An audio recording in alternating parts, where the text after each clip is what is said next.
Welcome to the Veterans in Politics Talk Show. Join us every Wednesday night at 6 p.m. Pacific Time, live stream on Facebook.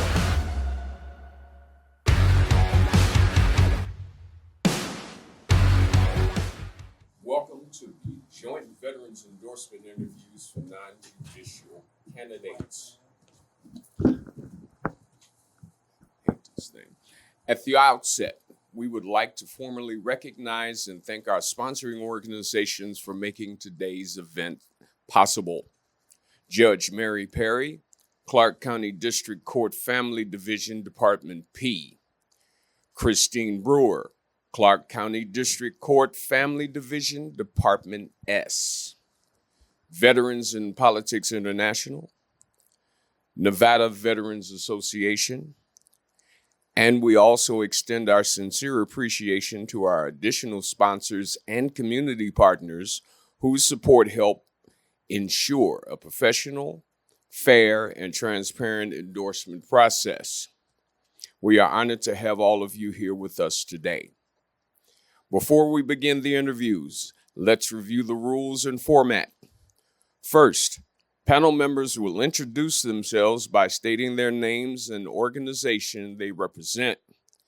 Next, each candidate will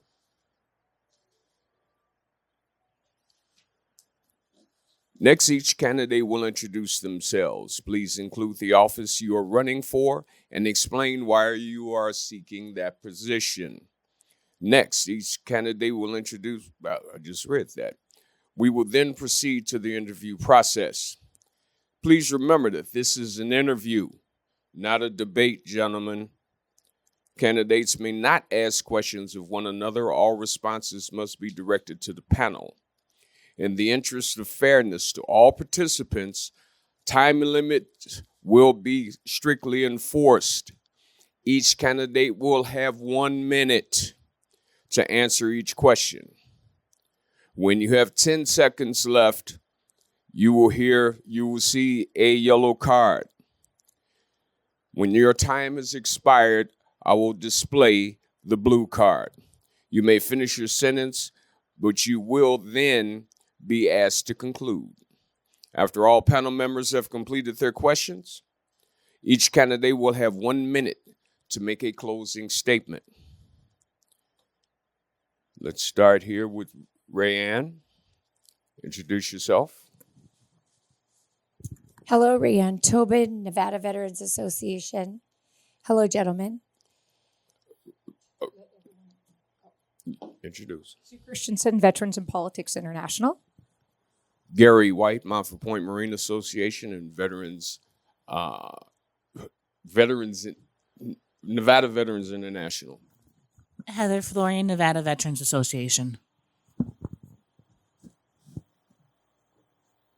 Mr. Sprinkle. Okay. My name is Mark Sprinkle. I'm running to be the public administrator here in Clark County. I am a veteran. I've also worked for Senator John Ensign on Capitol Hill for 4 years, and I worked 3 sessions of our state legislature in Carson City for the Legislative Council Bureau. The reason I'm running for this office is I've been selling things on eBay and doing some kind of little estate sale sort of things, and I got interested in this and got to know some people, and I found out some of the issues in the office, and I think I can provide some leadership and make sure that things are handled in a better way and more efficiently. Thank you. Mr. Ivy. Good morning. Thank you for allowing me to be here. My name is MJ Ivy. I'm candidate for Clark County Public Administrator. I am the former Director of Communications and Engagement for Jefferson County, Colorado. It's a metroplex of Denver, Colorado. I am seeking my doctorate degree in public administration and have a master's degree in urban leadership and what is it, Mike? Urban leadership and, I forget. So I apologize, but it's urban leadership from UNLV, which I'm a graduate of. I'm a former state investigator under Clark County Public Administrator, and I'm seeking to run for this position to make it more efficient, to run for 8 years. If I'm successful the first time, I want to run again to do the job completely in the time that we need in order to get new software systems, make sure the hardware is up to date, and also to increase the number of individuals working in that particular office. Thank you, sir. Mr. Murphy? Thank you. My name is Mike Murphy, and I am running to be the Clark County Public Administrator. I am the only individual on the panel that has actually run the office. I'd like to go back and finish what I started. I want you to know that you have some great people here, and I'm thankful for the opportunity to come before you today and talk about my qualifications and hear what has to be said. I'll wait later to talk more about that. Thank you. Thank you, Mr. Murphy. Mr. Salazar? Yes, I'm Donald Salazar. I'm running also for the position of Clark County Public Administrator. I have not been in this position before. I have not worked for government. I am a resident of Nevada, having moved here in 1988. So I've seen many changes in the community. Basically, my background is finance, banking, and real estate. So I feel that the background that I have would be invaluable for this particular department, and I look forward to your questions. Thank you. Thank you, sir. Ms. Tobin?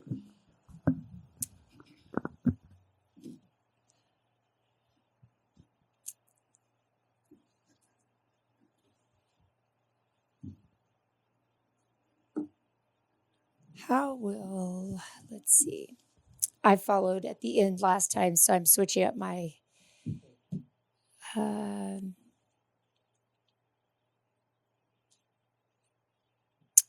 Okay, so for each of you, in this role, for each of you, we'll go straight down the line here.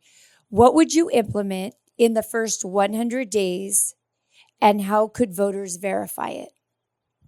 Well, one of the first things I would like to do is I'd like to look into body cameras for whenever they're doing inventory. If you're going into someone's home, I think that it should all be filmed and that people should be able to see that tape. You know, if something supposedly goes missing, we want to know what happened. And I'll do that immediately. I'll see if we can get that done quickly because there's not a lot of people in that office, so I can't imagine it would be that expensive. And if there's a budget for it, we'll get that done very quickly. And you can just call me up and ask if it got done. Thank you for the question. I appreciate it. In the first 100 days or 90 days, we would examine the office in itself and do an internal audit, along with those, which would be our county manager and the county assistant managers we have to report to. We would make sure that the jobs are being efficient and making sure that the jobs are being done correctly in a timely manner. Second thing I spoke about it before is making sure how we can implement new software systems, making sure that we solicit companies and organizations for a bid process to make sure that we have what we particularly need. Then again, going over that budget again, and then appearing before to make sure that you know what we're doing, appearing before the county commissioners, making sure that we're in front of that office, making sure that we're being held accountable, as well as pointing finger back at them to make sure that you all are being held accountable for a new particular budget, making sure we seek out the legislature for any monies that we can possibly have, and make sure that we can also apply for any grants that we need in order to find the monies that we particularly need. Thank you, sir. Mr. Murphy? Thank you very much. I, too, am a proponent of body cameras. I've been talking about that for about 6 months now. And so, as an example, the other day, there was a case where the staff captured about $186,000 out of a residence. The question is, was that $200,000? And I believe that it was $186,000. I'm not questioning the veracity of those investigators. But I believe by having that on body camera, that's one of the many ways that we can have transparency. Secondly, I would get a jump on it because if I was elected, not waiting for January, but in November, would begin the process of meeting with all of the staff. And I always ask 3 questions. What do we do well? What can we do better? And what would you like to see changed? And so I would want to do that. Part of that process is to change policies and procedures and to update that.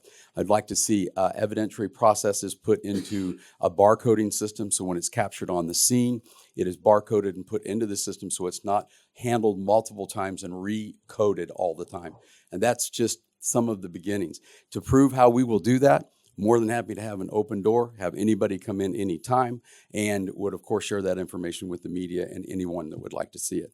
The last thing that I would think could be done very, very quickly is to also go out and start meeting with senior communities and senior individuals to get them to understand the importance of having estate planning so that we can reduce the caseload of the office, and then also to partner with private sector individuals so that we can get the synergy of both government and private sector. I've been here since 1980. I'm a former police chief. And like I said, I had the opportunity to be in the office and started to implement some of those things, but was prevented from doing so by some of the leadership. So we can get those things done. Thank you. Mr. Salazar. Thank you. I am also a proponent of body cameras. I think they're invaluable for all the statements that have previously been made. In my first 100 days, and actually prior to taking the position once elected, I also would want to interview the staff and have an opportunity to look at the policies and procedures and see if there's anything that I can add to it, anything that I feel needs to be modified. Again, not negative, but honestly, a novice coming into this position, I would need to do a lot of homework, and I would be willing to dedicate the time and effort that it takes to speak with the staff and have a clear understanding of everyone's function, and then be prepared to do an evaluation. That's it. Thank you, sir. Am I next? Okay. This is for all of you. How will you ensure estates and handling quickly and fairly so assets are not lost, delayed, or unnecessarily sold off? Sue Christensen, Veterans in Politics. Which way do we want to go? Same way? We'll start with you, Mark. Okay. And you were asking, say again. Okay. It says, how will you ensure our estates are handled quickly and fairly so assets are not lost, delayed, or unnecessarily sold off?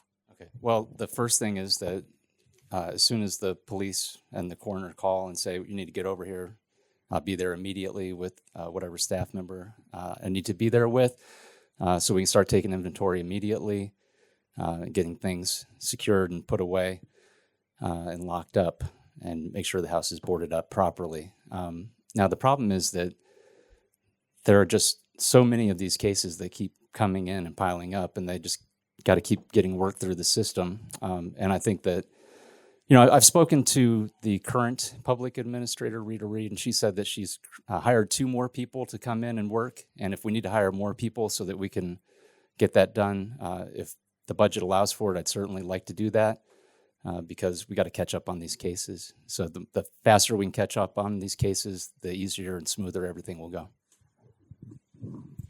Thank you for the question, Sue. The real issue is process and procedure. For those of us who've been in the military, for those of us who follow chain of command, it's about the procedure. The first thing we need to do is make sure that we have Wi-Fi connectivity out on the premises in itself. Currently, there really isn't anything. We're taking pictures. Sometimes you're taking pictures with your phones, personal phones, and that's not good. It should making sure that it's government equipment that we're using this in so it can be tracked. That's number one. Number two, it's not hiring more people. It's making sure the efficiency is done correctly so that we can get it downloaded immediately and generate reports on the spot. That is not being done. When you generate reports on the spot, you do what you're supposed to do, making sure when I went in, we photographed as we walked in, we videoed certain things, and then having that report downloaded immediately takes a lot of pressure, and you move more quickly and efficiently so that you can get these things done. We're in a backlog that made no logical sense because we're not even training correctly. So we've got to train people correctly. We've got to get a training certification, which will then allow people to get full-time jobs. When you get a full-time job, now you're invested. You have a 401k, you're working with your government, and now people feel more confident about going out and doing the work permanently. So we need to get it back from doing 20, 25 people in part-time to making sure that we have full-time employees, and this will take time. But at the same time, let's get it done more efficiently and establish a SOP. When we do that, it'll take care of itself because it'll always be a standard operating procedure in how we move, how we think, and then it increases transparency for the government. Thank you, Mr. Ivey. Mr. Murphy. Thank you very much. There's multiple things that have to happen at the same time. Once the coroner's office notifies that this estate needs to be taken care of, then it needs to be a quick response. I am not the individual that necessarily needs to respond to that, but the investigators do. I need to make sure that everything is there so it can get done. More than happy to do that.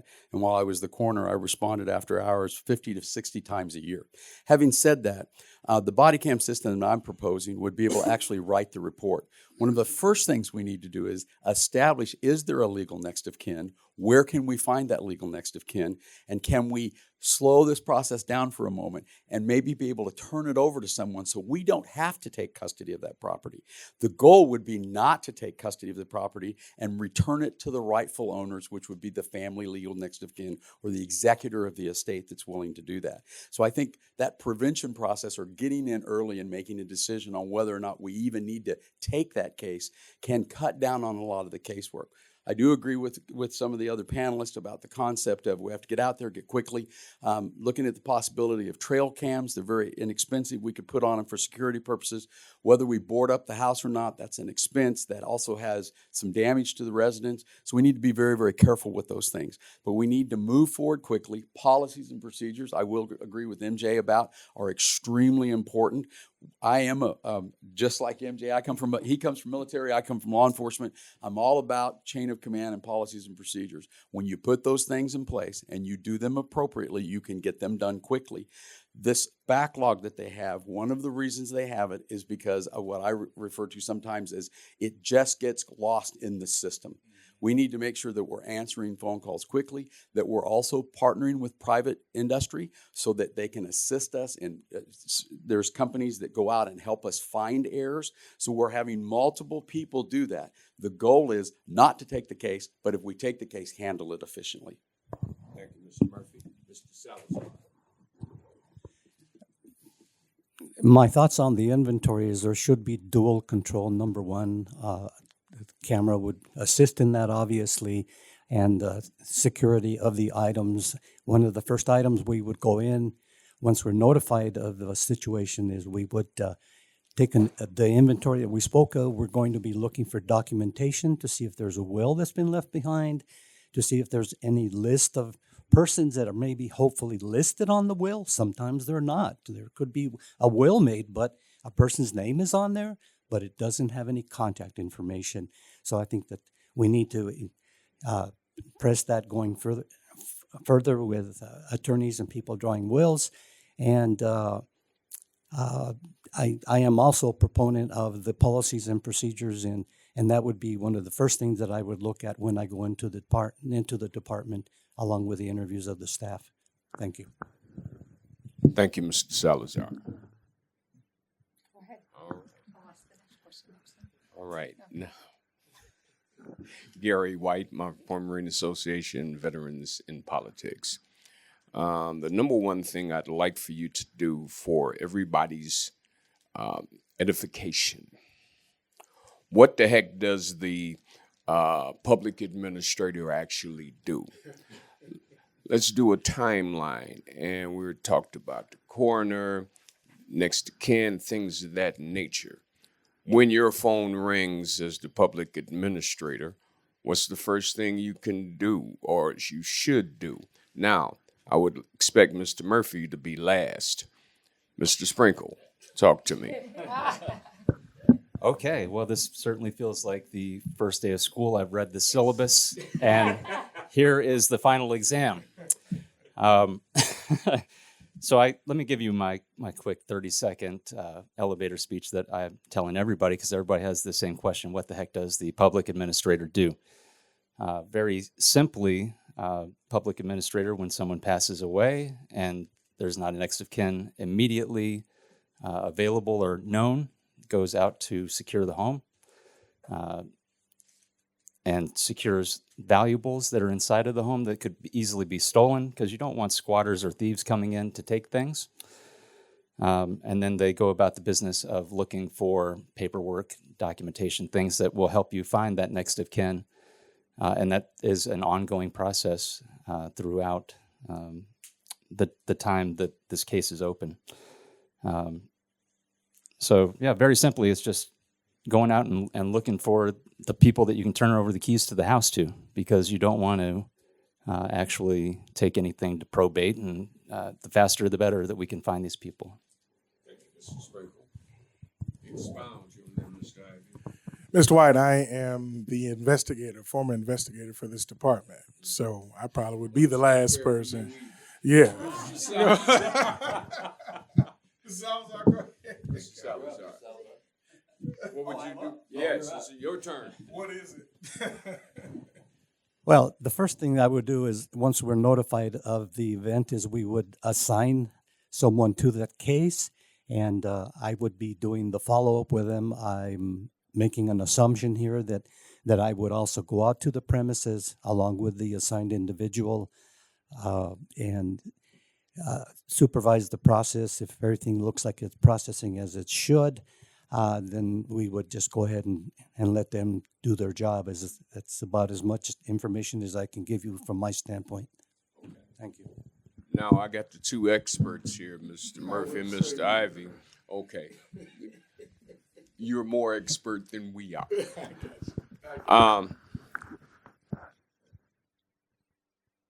Obviously, you work in conjunction with the coroner's office? Yes. Correct. Okay, so more important, after the coroner comes in and does what the coroner does and pronounce and all that good stuff, and you come in and you secure, try to find documentation, next to kin, things of that nature. What is your responsibility from there to the next step? Start with you, Mr. Ivy. Thank you for that question, Mr. White. So the public administrator and the assistant public administrator are responsible at that particular time, and then they're supposed to give that over to the investigators. They determine that particular timeline at that particular point of how many cases, what have you, what are the circumstances, how far it is, what have you. It is our job as investigators then to go out, particularly to that particular site, make sure it is still secure. In most cases, we have keys. In most cases, we can speak to a landlord. If it's a tenant issue of renting somewhere, whether it be a house or whether it be an apartment, and we can get in there. The coroner's office does a great job, along with the police department, getting us most of the information. Then we need to walk in, and we walk through those doors. And I agree with Mike, we need to be more transparent and making sure that we have the tools necessary to go from walking through to closing that door, locking it up, and putting a tape over it that says public administrator. So that is the particular job that we do. The office in itself is the ombudsman, it's the gatekeeper for that person. I think I'm the only person of faith as a faith leader that's sitting here, and so I have buried more people. I've been an honor guard in the United States Air Force, having served in Desert Shield and Desert Storm. And I have shot the guns. I have folded our flags. I have presented those flags, and I believe in dignity and death.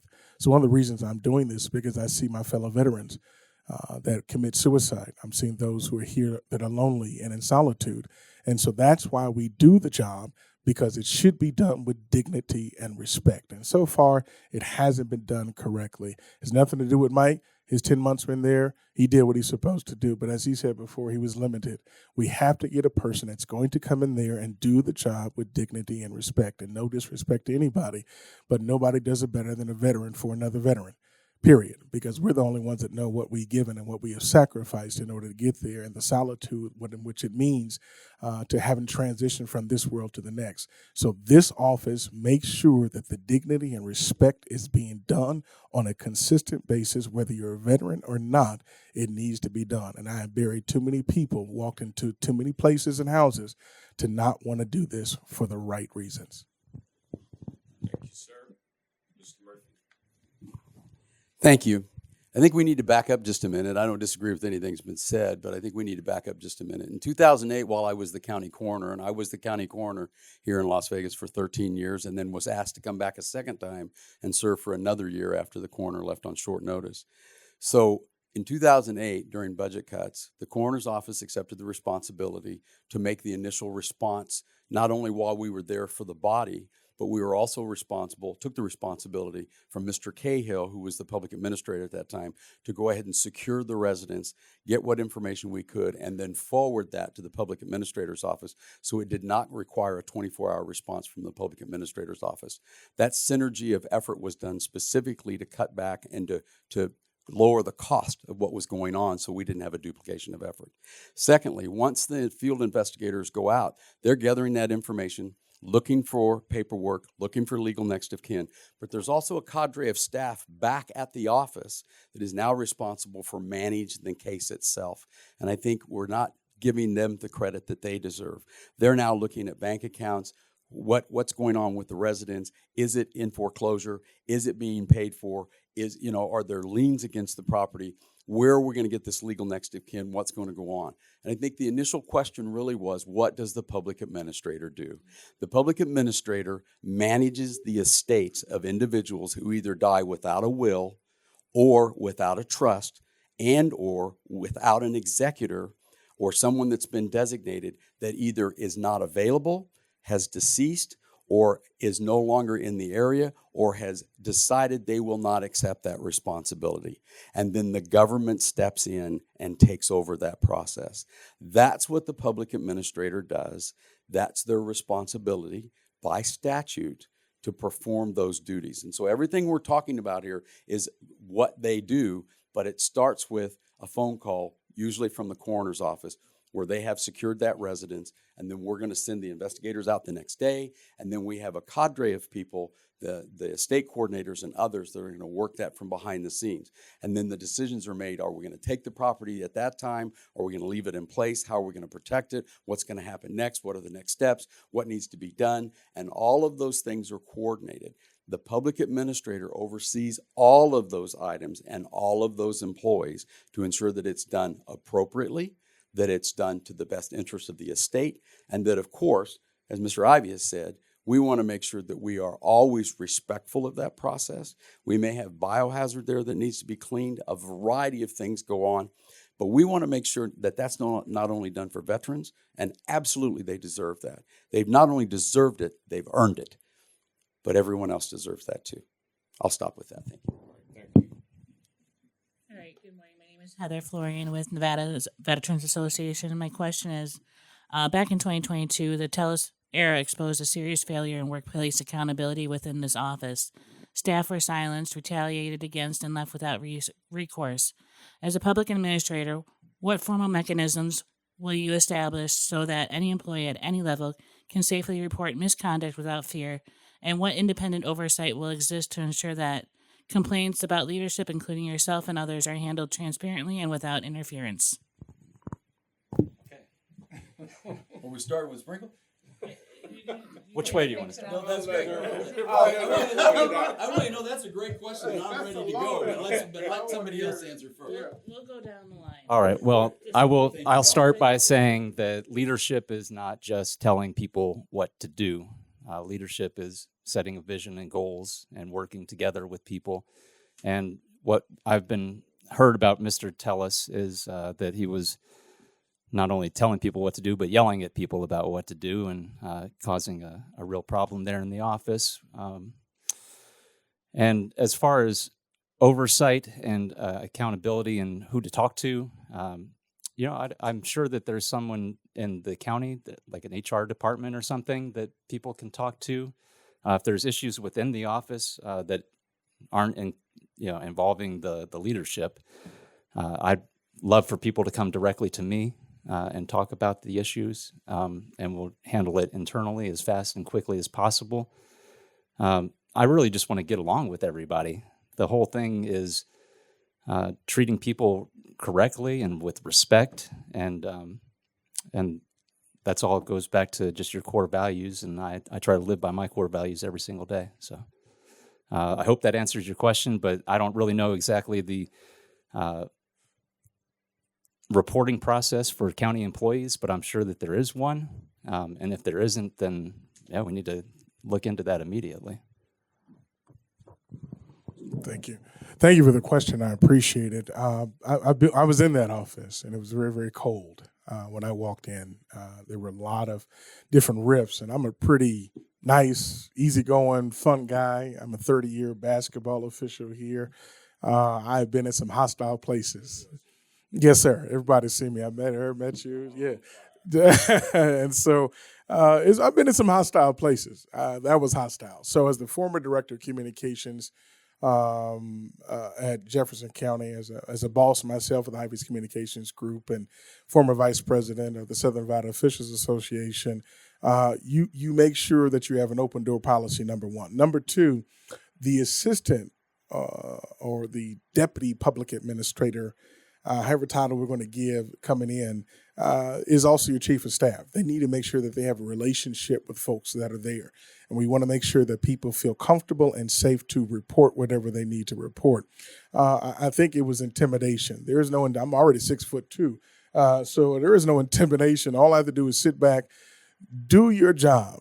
When I walk in day one, and I think Mike said it best, but you have to walk in saying, here's what we expect. Here's the expectation I have of you. Here's what you should have of me, and you should do a lot of listening. So I did a group panel, making sure and establish who leaderships are. And then also after that, I met with each individual, every individual personally. Tell me what your goals are. Tell me your do's. Tell me your don'ts, what you like, what you don't like. I'm going to try to do my best, but here's what we're going to do. We're going to work around everything we possibly can, but we're going to do it in a succinct and transparent way. Everything is transparent. When meeting with a woman in office, have to have somebody there, making sure people feel comfortable in order to do their jobs, so that when they do it, they want to do it. They're not just doing it for the paycheck. They're doing it because there's a mission, and we've got to make sure that they feel comfortable with that mission, and we've got to meet with them. We've got to talk with them, and we establish that. The county already has its own procedures and what they do as far as HR. This is how Rita Reed and the rest of them got what they needed to do in order to do the lawsuit. They did what they were supposed to do. It just wasn't done right, in my opinion, by the county. We're going to make sure we do it right. We're going to make sure that they're heard. We're going to make sure non-employees or employees who are part of a union feel that the union is being listened to as well. So I think if we do all those things, we'll have a more transparent way of making sure people feel comfortable in their jobs and that they know what the job expectation and they know what the leader's expectation is as well. Sir, you want me to go next, or you want to give this to? No, straight on the line. All right. Well, thank you. First of all, I will stand on my record. I'm a former police chief. As I said, I was the county coroner, so I work with the county and know exactly how this process works. I think since the county has settled a $325,000 lawsuit, that are probably more receptive than they've ever been. Having said that, I would also tell you that if you ask any of the employees that work for me, I would tell you that I've never had a union complaint go to arbitration. I've always been able to settle it at the very lowest level. I believe that you should be able to handle issues and let people handle their issues at the lowest level possible, that we don't need to escalate. We can solve problems. But there is a reporting process that's in place for everything from discrimination to hostile work environment to I don't like the job, the way I'm being made to do my job. All those policies and procedures are already in place by the county. One of the things that becomes unique about the public administrator's office is because it is an elected position, oftentimes, or in the past sometimes, the county has taken the position we can't do much with an elected official because the county technically doesn't control the elected official. The elected official is controlled by the electorate, by the people, the constituents that put us in office. And so that's an awesome responsibility and something that should not be taken lightly. And I would encourage the voters to make sure that when they're voting, that they're voting for someone that they know has the integrity, the responsibility, and the ability to do the job. And that's how you get that transparency, and that's how you make sure you're not having employee complaints, and that's how you make sure that you're handling things appropriately. Sometimes people just vote based on who's at the top of the ballot, or they vote just party. This should not even be a partisan issue. We don't go to the scene of an incident and go, were you a Republican or a Democrat or an independent? We say we want to respect everybody in the dignity, but we also have to do that for the employees. And I would put my job record up as a leader, again, as a former police chief, as the county coroner, as the public administrator, my record up against any of them. Please feel free to talk to the employees. I believe I have the support of the majority of the employees for this election, and I would tell you that I have the support of the current public administrator. And so I think that speaks volumes, and I'll stop at that point. Thank you. So again, speaking as a I don't know the term to say, but not having the experience that a lot of these panelists have, looking from the outside in, okay. First of all, when I first moved here in '88, and that's quite a few years ago, this town had about 500,000 people. It's now close to 300 million, or 3 million people. Now, I'm hearing about the increase in the backlog in cases. Well, I can see that would be part of it right there, was the increase in the population, plus the fact that Nevada, a lot of senior citizens gravitate to Nevada because of the no tax and the other amenities that are available to them. So as far as the management style and the office, what I will reflect on is my 40 plus years in business. It's business, it's not government. I've worked for Fortune 500 companies. I've worked for banks. I've worked for credit unions. I've worked for mortgage companies. I'm now currently self-employed. I am a realtor, but I always have an open door policy. I've always had a team effort in my groups, in my offices. We do things jointly together to ensure that everyone is participating and comfortable in their jobs, and they know they can always come to me. As far as the procedures, from what I hear, there are already some policies and procedures in place in the event the situation arises as it did with the two prior credit administrators. So I believe that employees can bank on me to be confidential and caring for their needs. Great, thank you guys. Rayanne Tobin on behalf of Nevada Veterans Association. I've heard a lot about costs and backlogs. And to improve these systems, a couple different things. How would you decide when to use contractors, county staff, nonprofits, or outside professionals in order to improve publicity report case status, estate inventory safeguards, contractor use, fees, court milestones, and complaint outcomes while protecting privacy? Same direction? Sure. Okay. Thank you for the question. As far as bringing outside people in, I always want to try to do things internally as much as possible because those people are already getting paid. And we want to try not to spend the public's money if we don't have to. I've heard Mr. Murphy talk about bringing in an outside auditor, but currently, right now, the county is auditing this office right now. So, if we ever do need to bring in an outside contractor to look at things, I'm not opposed to it, but it would have to be extreme circumstances and just that we don't have someone available to do the work that needs to be done. That would be my only thought on that. Thank you for the question. I appreciate it. The auditing is complete. It's done.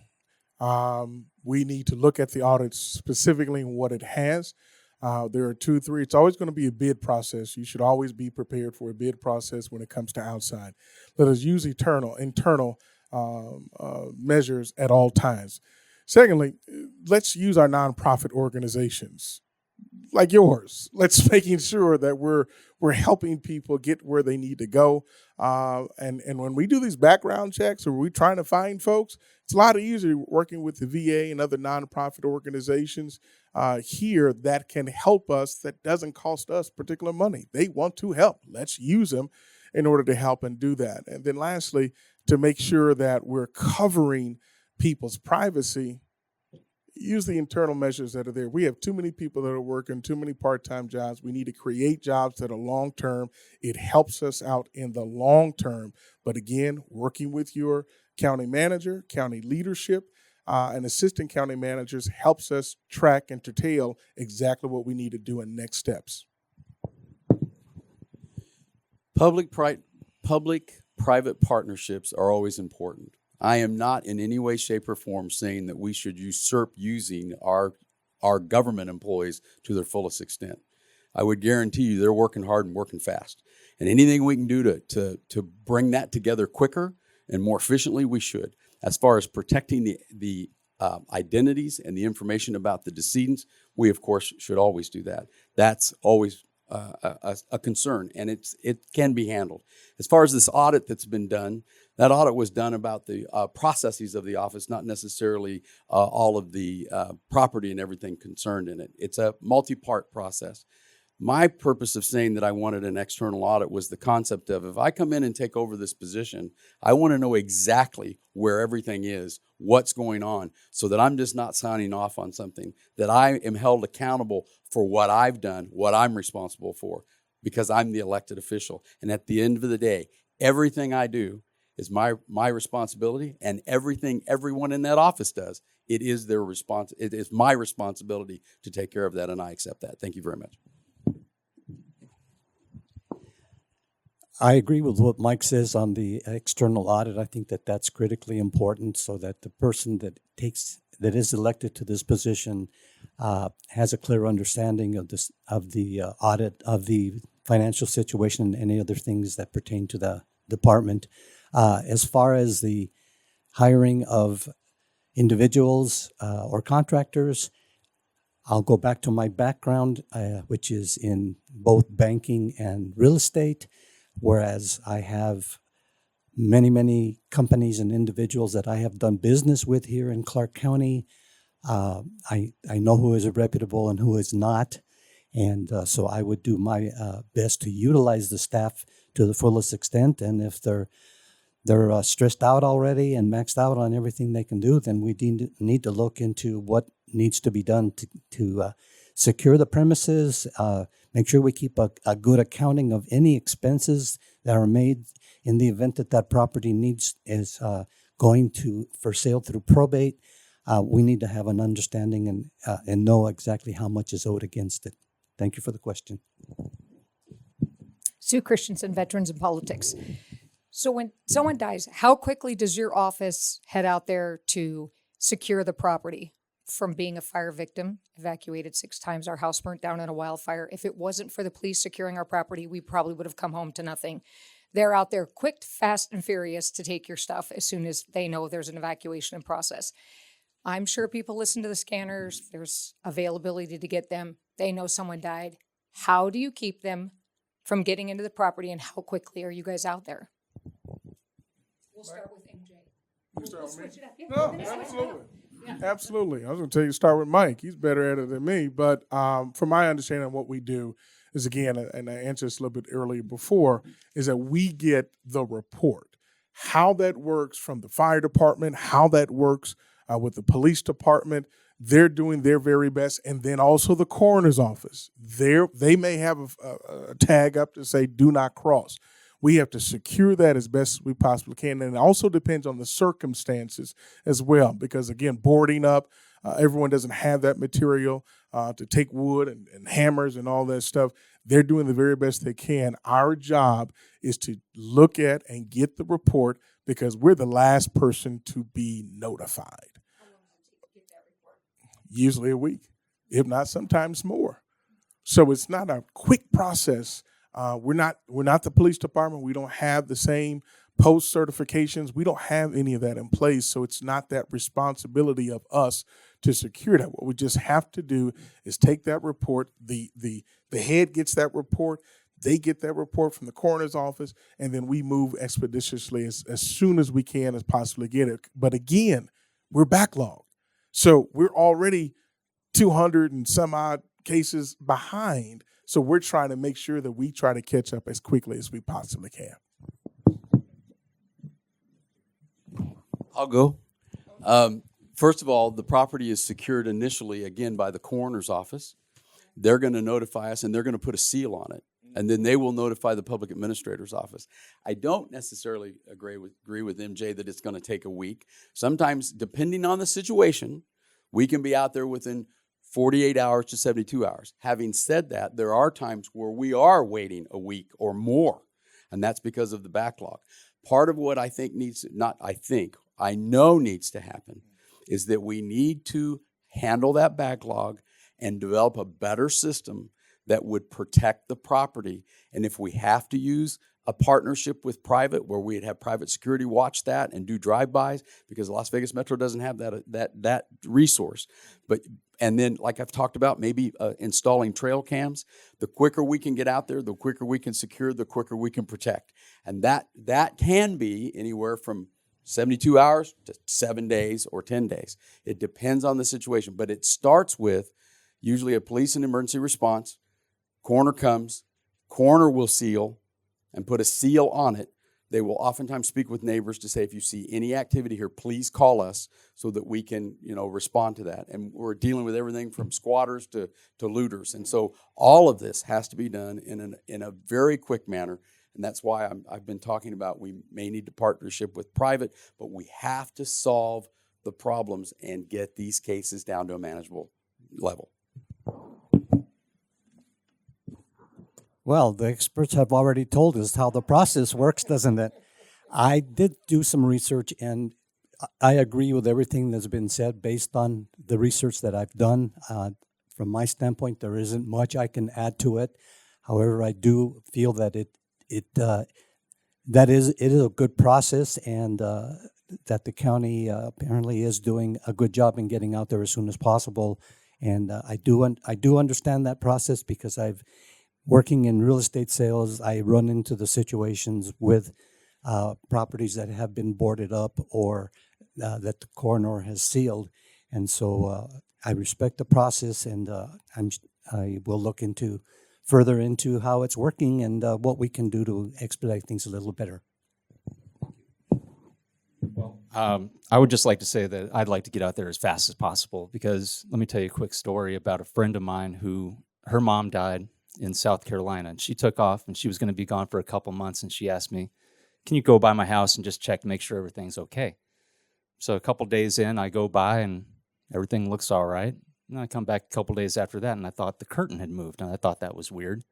And I banged on the window, and some guy answered. And I called the police, and he was able to talk to the police and tell them, I live here. And they said, oh, there's nothing we can do. He says he lives here. So it's great that the coroner puts a sticker on the door, because that means the police actually can come out and take somebody out immediately. But in this case that I'm talking about, they couldn't do anything, even though the homeowner was on the phone saying, I don't know this guy, and you got to get him out of there. He knew her name, and he was able to convince them that he lived there somehow. And we had to go through the constable's office, and it took a month to get this guy out of the house. And in that time, he had torn the place up. He had stolen a whole bunch of things, including a painting I had given her for her birthday. They cost a couple $1,000. So I don't know what to do about that. It's just a terrible situation whenever somebody breaks into one of these homes, and they can loot the place very quickly. So I want to get out there as fast as possible and make sure that everything's secure. A follow-up to that.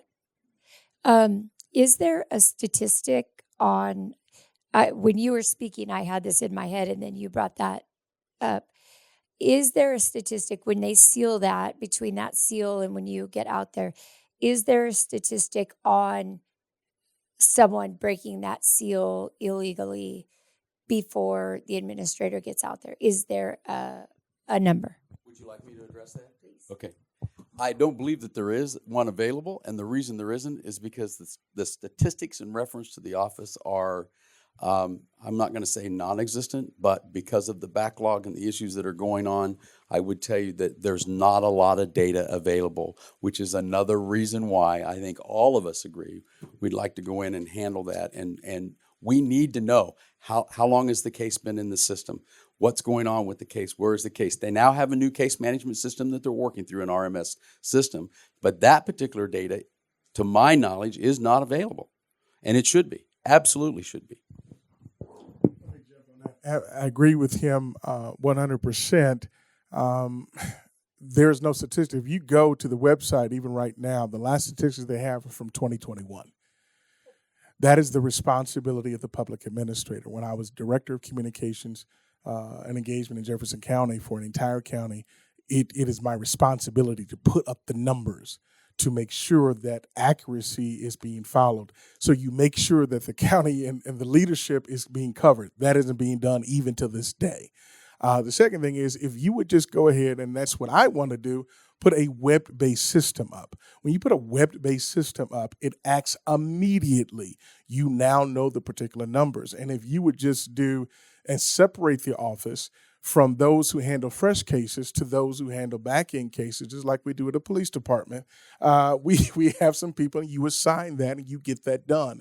So now the two should meet in the middle at some point, and you have a tracking system as to what the fresh cases look like, as to also those in the backlogging as well. Working with the commissioners as well, the judges, helps us determine where we're going, how we get there, and it looks transparent to the community. I have one follow-up question for all of you gentlemen. You're now in the people business, or you're aspiring to the people business. There's no science to people business. How do you build the bridges between the different entities you're going to be dealing with on a regular basis, from the police department, from the coroner's office, from your team? How do you build those bridges to work on this collaboration which needs to be done in order to do this job correctly? Well, relationships are certainly important in life, and especially whenever you're dealing with a lot of different people, you want to build those relationships. And it's just by being open and talking to people and just always being available to them. I'm certainly someone who loves to go out and talk to people. I like to spend time with folks and get to know them on a personal basis and also professionally. So I think just being available and always answering your phone is really the first step to everything. So I don't really know where to go on this question, but I would say that just reaching out to everybody and always being there and letting people know that I will answer my phone every time that it rings. Thank you, Mr. Sprinkle. Mr. Salazar. I feel I'm a people person. I've been in sales and business for the majority of my life. Yes, I grew up on a farm and still aspire to move back to it, but living in the big city, I believe that the important thing to do is to get involved in the community. In the past, I was involved with the Hispano Chamber of Commerce when I was in banking. Found that to be a little more political than I really wanted it to be, or myself to be involved in at the time. However, that was then and this is now. But I believe that the community involvement, attending meetings, luncheons, collaborating with other clubs and the veterans, of course, because I know we have issues and we want to help the veteran community as much as possible. But that community involvement, I think, is the key. Thank you. Thank you. Mr. Ivy. As former director of communications and engagement for an entire county, it is my job to establish relationships.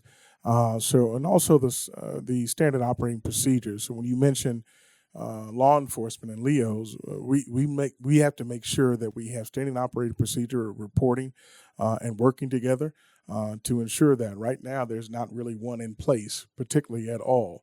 Then the second thing you do is making sure that's internal. You have an internal staff that understands each and every person's responsibility, from myself to my assistant to the next person to the next, and you establish that chain of command to make sure everyone knows what needs to happen.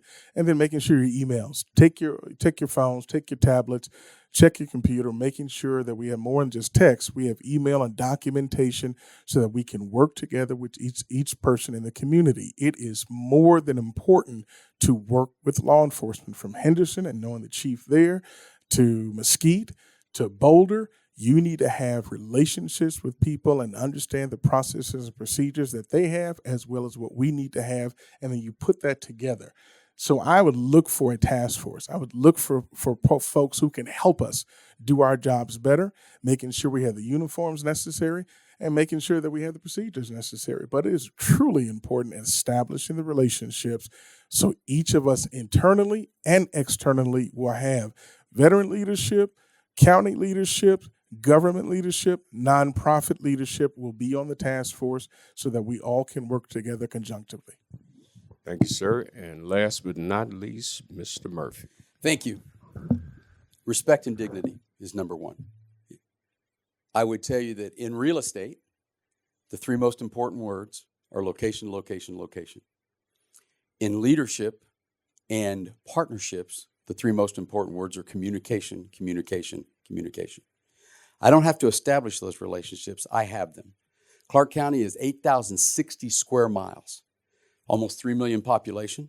I have a relationship with county government, with city governments, everywhere from Mesquite, where I was the police chief, Boulder City, where I was the deputy chief, Laughlin, where I served, and I've served the whole county as the county coroner. So Henderson, Laughlin, North Las Vegas, Boulder City, you name the entity, I've worked with them and I've dealt with them. This is not something I have to learn coming in the door or establish. I have those relationships. I also have the endorsement and the relationship with the district attorney's office, which is another issue that we need to work very, very closely with. So I have to tell you, it's a great question. At the end of the day, it's about communication, respect, and dignity, and making sure that everybody knows what their jobs are. Sometimes we have not what I would call competing jobs, but we have different outcomes. And so we need to make sure we work together with respect and dignity. But it's not just about Metro. It's about all the different agencies. And it's not just about law enforcement. Now, like you said, it's about the veterans groups. MJ's mentioned this. So it's about making sure we communicate with everybody, business community, that we're there to be a resource to provide the services, and you can only do that through communication. Outstanding, gentlemen. Any other questions, ladies? Yes, sir. All right. Well, all panel members have completed their questions. Each candidate, take 30 seconds. Shoot your best shot. Tell us what you got, what you're going to bring to the table, why it should be you. Mr. Salazar.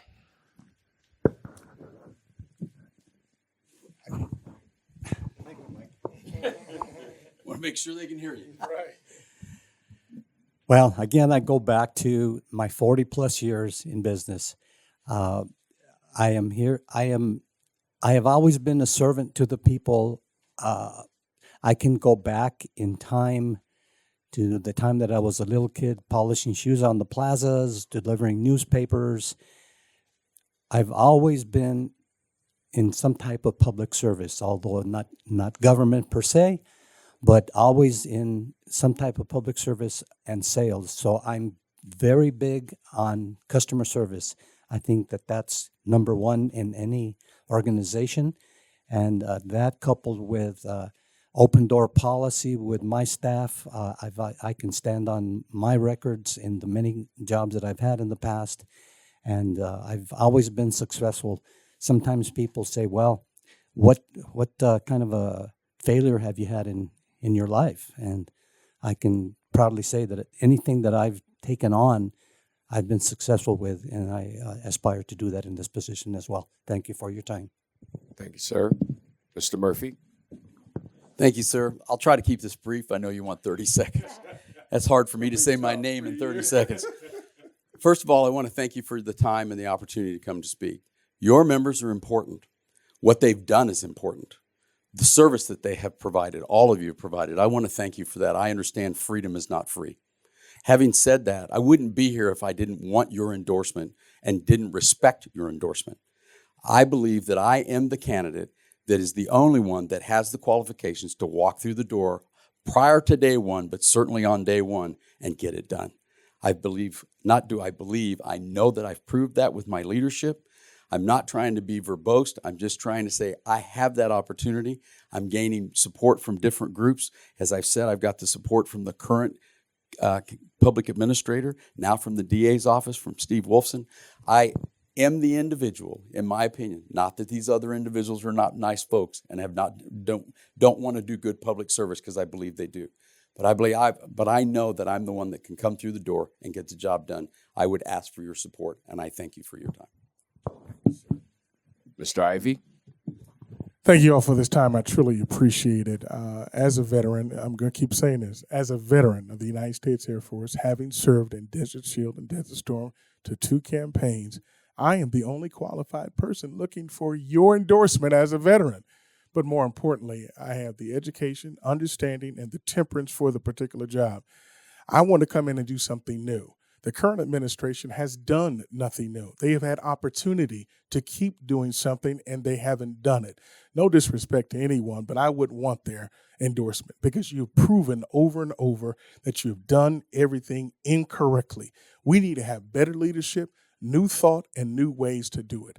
And so when you put together the education, understanding, and temperament of being in this role and having done this particular job, then it is my belief that I am the most qualified applicant for this particular position. There is no diversity. There is nothing that says diversity of thought is a form-out for this particular position. They don't believe in that. We have to have diversity in thought, more than just race, more than anything else. We have to make sure leadership is being leadership, and that we're being transparent.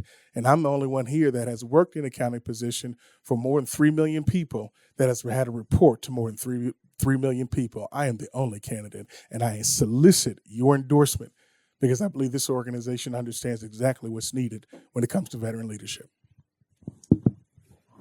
Well, I'd like to thank these gentlemen. I know that this is a job that is not one that is a trying to be somebody job. This is all about public service and selfless service, and I know that's why we're all here. I'd also like to point out that I am a veteran as well. I'm an Army veteran, so maybe that's why you didn't remember. But as an Army veteran, I live my values every day.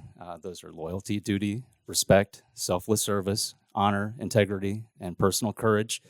And I'd really like to talk about, let's focus on integrity as I think the number one of those. And I don't doubt that any of these gentlemen would be wonderful public administrators.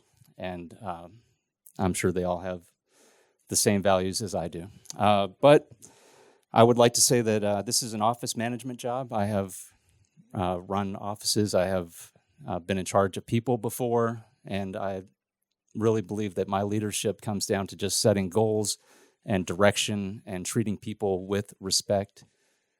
And I will always treat people well and make sure that the office is run in an efficient and proper way. Thank you very much. Gentlemen, thank you. This has been the highlight of the morning.